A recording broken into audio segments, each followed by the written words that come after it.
सबसे पहले मार्केट को लेकर के पंकज सर आपके पास आना चाहेंगे। मार्केट अच्छे खासे पॉजिटिव ट्रेंड में नजर आ रहा था, लेकिन कल के सेशन में जिस तरीके से हमने एक मेजर सेल ऑफ आते हुए देखा है, आगे के लिए क्या सेटअप बन रहा है मार्केट का? जी, good afternoon Urvashi ji, and good afternoon to all the co panellist and viewers. देखिए, उर्वशी जी, जहां तक मैं बात करूं आपसे कि आज का मार्केट क्यों गिर रहा है और हम्म। आगे की बात करूं तो एक सिंपल फैक्टर है ट्रम्प का। एक ट्वीट आया और ट्वीट के बाद में पूरा मार्केट के अंदर पूरी तहस नहस वैसी सिचुएशन हम्म। समझ में आ रही है। यहाँ पे एक सिंपल हम्म। ट्वीट था कि cease fire is over, that's hmm. It. और मार्केट को ये ट्वीट बिल्कुल भी पसंद नहीं आया, और जिस हिसाब से मार्केट को तोड़ा है, ब्रुटैलिटी काफी ज्यादा लग रही है। बहुत ही पैनिक वाली सिचुएशन अभी मार्केट के अंदर है। देखिए, पिछले 5 दिन में हम लोग जितना बड़े थे उतना हम्म। 1 घंटे की ट्रेडिंग के अंदर या 1.5 घंटे की ट्रेडिंग के अंदर पूरा जो है गेंस वाइप आउट होते हुए नजर आया। जिन लोगों ने स्टॉप लॉसेस नहीं लगाए होंगे या ट्रेलिंग हम्म। स्टॉप लॉसेस मेंटेन करे नहीं होंगे, तो उनके लिए तो मतलब एक बड़ा हादसा वाला सीन हो गया। अगर आप बैंक हम्म। निफ्टी की बात करें तो बैंक निफ्टी के अंदर भी बहुत ही भयंकर वाला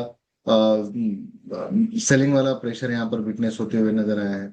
मुझे लग रहा है कि टेक्निकली अगर मैं यहाँ से कहूँ तो देखिए, अभी भी विक्स जो है वो करीब करीब 14.95 के आसपास का ट्रेड कर रहा है। 28-29% ऊपरी लेवल पर ये ट्रेड हो रहा है। हालांकि 15 के जब तक नीचे है मार्केट के अंदर इतना पोजिशनली घबराने वाली बात होती नहीं है, लेकिन ट्रेडर्स लोगों के लिए तो बड़ा हड़कंप मच गया। 30% के हम्म। आसपास की विक्स ऊपर है, तो मुझे लगता हम्म। है थोड़ा कॉशियस रहना जरूरी है। अगर आप किसी को पता नहीं है कि कल ट्रम्प आकर क्या बोल दिया आज रात में कि हम्म। हाँ, हमने तो सिर्फ इनको एक अंदेशा दिया था, एक झांकी दी थी इनको। और जिस हिसाब से स्टेटमेंट्स आ रहे हैं कि 20 टाइम ज्यादा हम लोग जो है वो जो ताकत एस्केलेट कर देंगे हम वॉर के हम्म। अंदर, तो वो हम्म। एक थोड़ा सा जो बाजार का जो मूड माहौल है वो खराब करने में कामयाब रहा है। तो मुझे लगता है पेशेंस से काम लेना चाहिए और थोड़ा सा ट्रेडिंग से दूर रहना जरूरी है। चलिए, तो मार्केट में घबराहट बढ़ती हुई नजर आ रही है, इसलिए कॉशियस अप्रोच की सलाह दी गई है पंकज सर की तरफ से। गौरव सर आपके पास आना चाहेंगे। एफआईएस की अगर हम बात करें तो स्टॉक स्पेसिफिक उनको ज्यादा पसंद आ रहा है अभी बाजार, आपका नजरिया क्या बन रहा बिल्कुल। देखिए, जैसा पंकज जी ने निफ्टी बैंक निफ्टी के बारे में बताया, तो ये तो ओवरनाइट पता ही चल गया था कि जैसे ही यूएस ने एक अटैक किया हुआ था शिप्स पर, तो ग्लोबल क्यूज भी ये दिखा रहे थे कि है? निफ्टी बैंक निफ्टी एक गैप डाउन ओपनिंग दिखा सकता है, और जो कि हुआ भी। और दोनों निफ्टी बैंक हम्म। निफ्टी में गैप डाउन ओपनिंग हुई। निफ्टी की अगर टेक्निकल लेवल्स की बात करें तो 23,950 का एक स्ट्रॉन्ग सपोर्ट जोन था, जो कि डाउन एक ब्रेक हुआ है, और लाजमी सी बात है कि एक डाउनफॉल हमको देखने मिल सकता था और वो मिला। हम्म। अभी अगर नेक्स्ट इमीडिएट सपोर्ट की बात करें तो 23,770 के आसपास एक इमीडिएट सपोर्ट जोन है। अगर वहां पर एक सपोर्ट सस्टेन करता है तो हम एक रिकवरी देख सकते हैं। और मोस्टली अगर आप ये फॉल देखें तो आज जो पुट सेलर थे वो ट्रैप हुए हैं। हम्म। एंड जैसा आपने बोला कि स्टॉक स्पेसिफिक अगर हम देखें तो निफ्टी आईटी एक अच्छे खासे सपोर्ट पर हमको देखने मिल रहा है। इन्फोसिस एक स्टॉक आप देख सकते हैं डेली टाइम फ्रेम पर। इसमें हम्म। एक अच्छी खासी बाइंग बन सकती है। इन्फोसिस में बाइंग बन सकती यस। है, चलिए ठीक है। और गेनर्स की लिस्ट में भी शामिल था, हमने इन्फोसिस को लेकर के पहले भी बातचीत की थी। यस। पंकज सर आपके पास वापस लौटना चाहूंगी मैं क्रूड को लेकर के। जिस तरीके से हमने लास्ट कई सेशन में चर्चा की है कि क्रूड के जिस तरीके से डिक्लाइन होता हुआ नजर आया, मिडिल ईस्ट की टेंशन इंटेंस हुई है, तो यहाँ पर प्राइसेस कुछ उछाल मारते हुए भी नजर आया। लेकिन ओएमसीज की अगर हम बात करें सर, उस तरीके से बिहेव कर नहीं रहे हैं। क्या कुछ रीजन आप देख रहे हैं और आपका सजेशन क्या बन रहा है यहाँ पर? देखिए, जो क्रूड का फैक्टर है वो बहुत इंपॉर्टेंट हो जाता है। और देखिए, जहाँ तक ओएमसीज की बात है, टोटली वो क्रूड को रिलेट करेंगे हम लोगों का। जब लास्ट सेशन हुआ, आपको याद होगा कि मैं हम्म। बार बार यही बात कर रहा था कि अब जो नए रिजल्ट्स का समय जब शुरू होगा वहां पर, तो एक हम्म। क्रूड का फैक्टर बड़ा इंपॉर्टेंट है। वो चेक करना काफी इंपॉर्टेंट रहेगा। और देखिए, एवरेज जो क्रूड का बना है वहां पर वो करीब करीब 8,500 से 9,000 के हम्म। आसपास का बना हुआ। तो आने वाले समय में मार्केट के अंदर जो प्रेशर देखने मिल सकता है वो सिर्फ और सिर्फ क्रूड के कारण, वहां से आगे इन्फ्लेशन के भी खतरे वहां पर देखने मिले।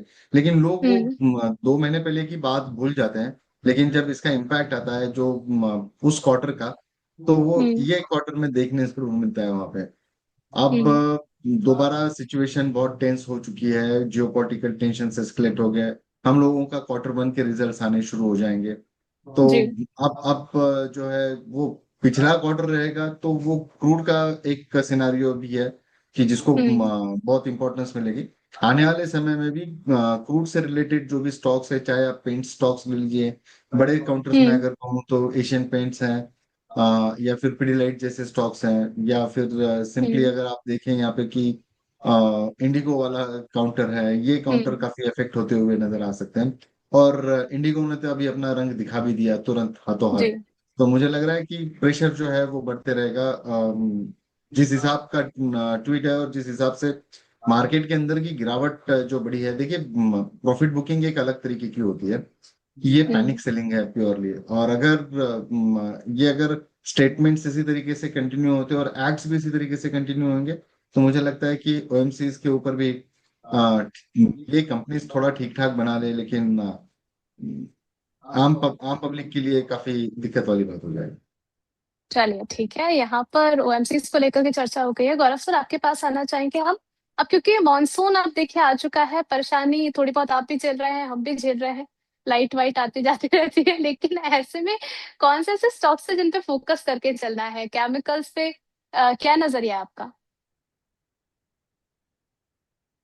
गौरव केमिकल सर स्टॉक की आप। अगर बात की जी। जाए तो एक काफी अच्छी बाइंग बन सकती है, लेकिन फिलहाल हमें इस काउंटर्स पे वेट करना होगा। टाटा केमिकल एक हम्म। ऐसा स्टॉक है जो आज आपको एक 1.5% के आसपास डाउन नजर आएगा, लेकिन स्टॉक एक अच्छे खासे एक सपोर्ट जोन पर अभी बैठा हुआ है। 707 से लेकर 705 से लेकर 707 तक का एक स्ट्रॉन्ग सपोर्ट जोन है। और ऊपरी लेवल की अगर आप बात करें तो एक मतलब आप इंट्राडे या फिर शॉर्ट टाइम फ्रेम पर देखें तो 712 के ऊपर एक ब्रेकआउट इसमें नजर आ सकता है।